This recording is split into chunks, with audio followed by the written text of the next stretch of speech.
Ele é engenheiro, perito judicial na área de finanças e professor de finanças da Fundação Getúlio Vargas. Bom dia, Marcos, seja bem-vindo. Bom dia, Zé Costa, tudo bem? Bom dia, ouvintes. Marcos, por que educar uma criança para saber lidar com o dinheiro é importante? Olha, a coisa mais relevante dentro desse contexto da educação financeira infantil é exatamente você começar a lançar as sementes, né, que vão ter aí mais tempo para então germinar e, obviamente, construir todo um conhecimento e uma preocupação relativa a essa questão que, em linhas gerais, é a gestão do dinheiro, né? A questão que leva à saúde financeira. Então, a gente começando isso na mais tenra idade, ou seja, já no contexto infantil, a gente consegue ter mais êxito dentro dessa proposta de educar financeiramente, né, os adultos, quando começamos com esses adultos ainda crianças. Com quantos anos a criança pode começar a ter essas noções? Olha, as noções mais elementares, né, de guardar para ter um proveito melhor mais à frente, enfim, que seria, né, a ideia de poupar, essas aí a gente já tem condições de começar a transferir para as crianças, desde a mais tenra idade, como eu falei, e considerando aí já o entendimento delas no sentido de, olha, espera um pouquinho, daqui a pouco vem uma coisa melhor, enfim, vamos aqui juntar no cofrinho, colocar umas moedinhas, depois a gente vai lá e compra uma balinha, enfim, eu acho que a idade, já no momento que a criança começa a ter percepção de valores, já é importante, isso começa desde muito cedo. Eu não sou o mais habilitado para falar sobre essa capacidade cognitiva infantil, mas de qualquer maneira a gente percebe isso na área de finanças com muita tranquilidade. A Jaqueline concorda que é importante e pergunta como pode falar sobre dinheiro em família. Olha, Jaqueline, para a sua pergunta, a resposta é muito direta. Eu acho que falar sobre dinheiro em família, como você colocou, é uma coisa que tem que ser falada com bastante naturalidade. Tá? A gente tem que levar por terra, enfim, acabar com esse pensamento de que o dinheiro realmente é uma coisa que não é para ser tratado na frente das crianças, que dinheiro é aquela coisa suja, que dinheiro sempre traz problema, enfim. O dinheiro está aí para ajudar todos nós e na medida em que a gente souber gerir cada vez mais esse capital, mais sucesso a gente vai ter. Então, a ideia de falar em família é ter esse como tema sem qualquer tabu. A gente vai falar sobre dinheiro, independente de qualquer outra questão que venha depondo contra tratar de dinheiro na frente de crianças. Vamos tratar de dinheiro como a gente trata de outras questões familiares. A Mariana tem gastado muito dinheiro com seus filhos em coisas que, em sua grande maioria, não são tão necessárias. Ela quer saber, então, como e quando os pais podem dizer não para seus filhos. Olha, Mariana, essa sua pergunta, ela, no meu entendimento aqui, escapa um pouquinho à nossa expertise, né? Porque essa capacidade, esse momento ideal para dizer não para as crianças é uma coisa que vai muito mais por uma questão psicológica do que qualquer outra questão que possa ter meio dentro do contexto das finanças. Então, enfim, eu penso que quando você diz que tem muitos gastos e que entende que a maioria desses gastos é feita de forma a adquirir coisas que não são tão necessárias, resta saber o foco, o referencial dessa necessidade, né? Eventualmente, para você o drops não é necessário, mas para a criança é fundamental. Então, enfim, a gente tem que controlar esses números, controlar esses valores, esses gastos, isso é fundamental, ok? E, na verdade, assim, o melhor momento de dizer não, essa já escapa a nossa expertise. Essa ficou só um pouquinho grande, tá? Não, porque a gente refaz. Não, eu vou editar. Tá bom. Eu até acho que, como você mesmo falou, ela não se enquadra muito no lance das finanças, eu acho que ela vai até ser cortada. Eu quero saber como é possível fazer com que os filhos entendam que é importante economizar. Olha, Ronaldo, essa sua pergunta é extremamente interessante, tá? Porque sensibilizar as crianças nesse sentido da importância de economizar é uma tarefa que não é muito fácil. Mas ela, como disse, a tua pergunta é importante porque isso é extremamente relevante. A gente precisa sensibilizá-los nesse sentido. Tá? Uma das formas que a gente percebe que, com a qual a gente consegue atingir os pequenos aí nessa proposta de economia, enfim, é sempre trabalhar esse contexto de guardar o dinheiro, né, de não gastar toda a sua mesada, pensando exatamente no benefício que isso pode trazer logo à frente. A gente não pode também estabelecer horizontes muito longos, tá? Então, o ideal é, daqui a uma semana, daqui a 15 dias a gente vai conseguir comprar aquela coisa que você tanto quer. Isso daí já sensibiliza bastante os pequenos aí. Ficou grande também. Também? Porque assim, quando eu fizer, tem que ser assim. Entendi. Que você falou 10, 15, eu falei 20, 25. Mas...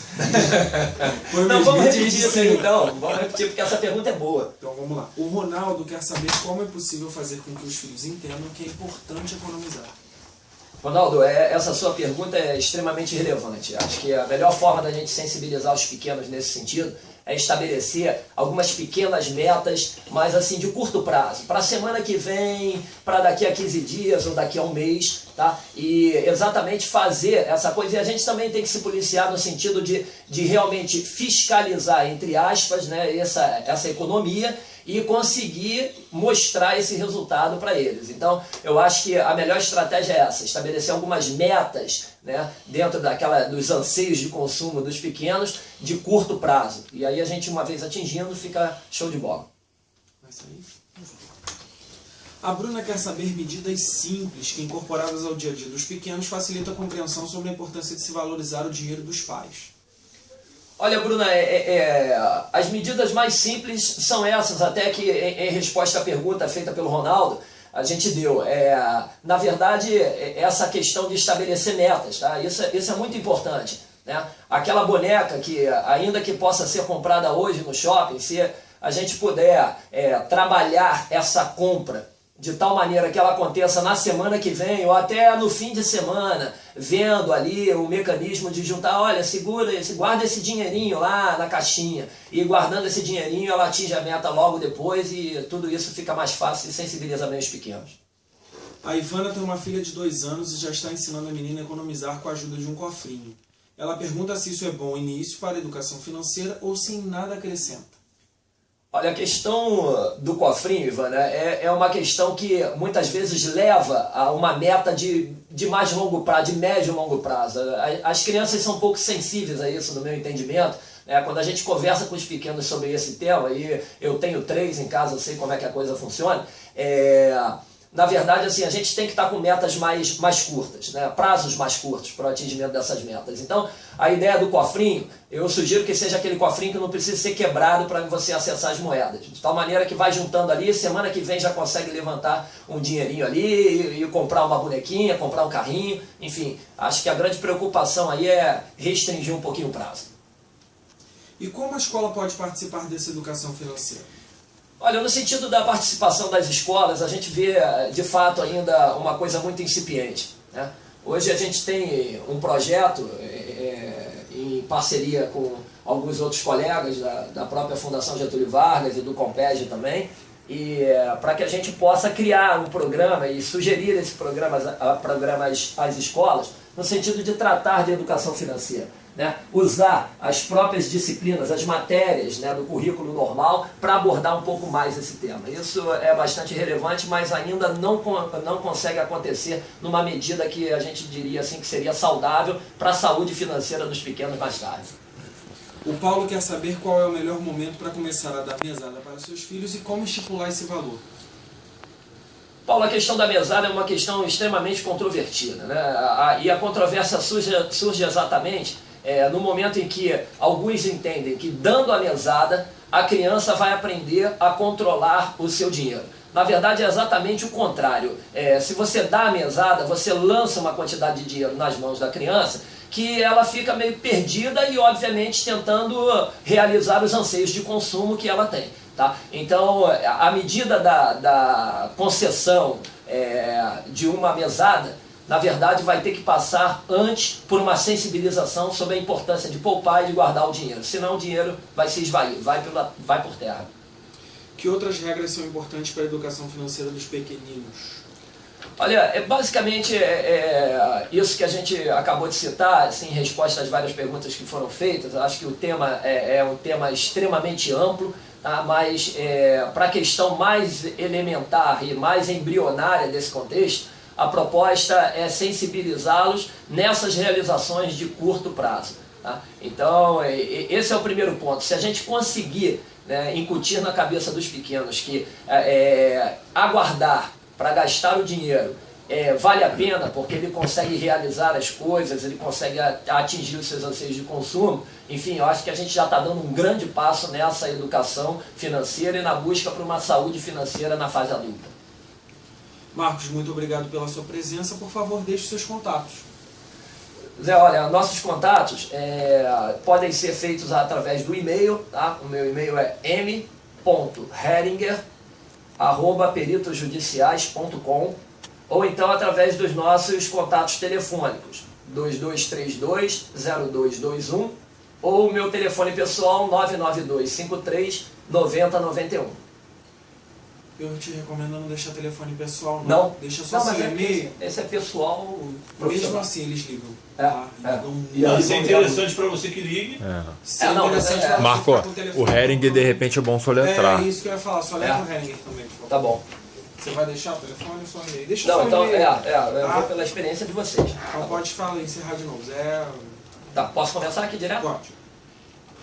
Bom, Zé, nossos contatos podem ser firmados através do nosso e-mail, que seria m.heringer, o Heringer soletrando H de hotel, E de escola, R de Romeu, I de Índia, N de navio, G de gato, E de escola, R de Romeu. Então, m.heringer@peritosjudiciais.com. Ok? Estamos às ordens aí, à disposição para contribuir aí para uma nova fase dentro desse contexto da educação financeira infantil. Marcos, você acha que está faltando alguma pergunta? Você quer colocar alguma coisa que não está na pauta? Alguma coisa que você acha interessante? Que você pouco sabe sobre o tema, ele vai tentar arrancar... Porque existe uma máxima de finanças que é muito interessante. Cara. Eu acho que isso é muito rico, tá, Léo? A gente tem muita coisa para falar nesse sentido aí, cara. Porque, assim, eu não me limito a chegar lá na FGV e dar uma aula de finanças. A gente praticamente virou um pensador do tema. Então, porque a gente vê as coisas acontecendo. No mercado, existe uma máxima que eu digo que é a seguinte. No mercado, diferente daquele milagre da multiplicação de pães e peixes, no mercado o dinheiro não se cria, ele troca de mão. Não vai ter, o dinheiro não vai brotar do nada. Para alguém ganhar mais, alguém vai ter que perder, ou alguns vão ter que perder. Então, a ideia é que você entre nas negociações de tal forma que você tenha uma pegada mais firme no teu capital, no teu dinheiro. E para isso é fundamental que você entenda alguns pontos, e principalmente os pontos mais basilares disso aí. Se você não entender, o cara, se apercebendo disso, o dinheiro vai trocar de mão saindo da sua indo para ele. É exatamente o que a gente não quer, ou o que a gente pretende, pelo menos, tentar mitigar, né? Então, essa busca aí, cara, nosso tema é extremamente amplo. Não, por favor, vai mandando qualquer coisa que você achar que vale. Porque, assim, meus ouvintes não são pessoas tão instruídas, não são pessoas que entendem o vocabulário rebuscado. Então, assim, coisas para pessoas de classe C e D. Pro dia a dia mesmo, dia -a assim. Total. O básico, o informal, digamos assim, do assunto. Sim, mas dá para abordar. A entrevista que eu dei na MEC FM agora, na segunda-feira, foi falando de orçamento, como é que fica o orçamento agora no fim do ano.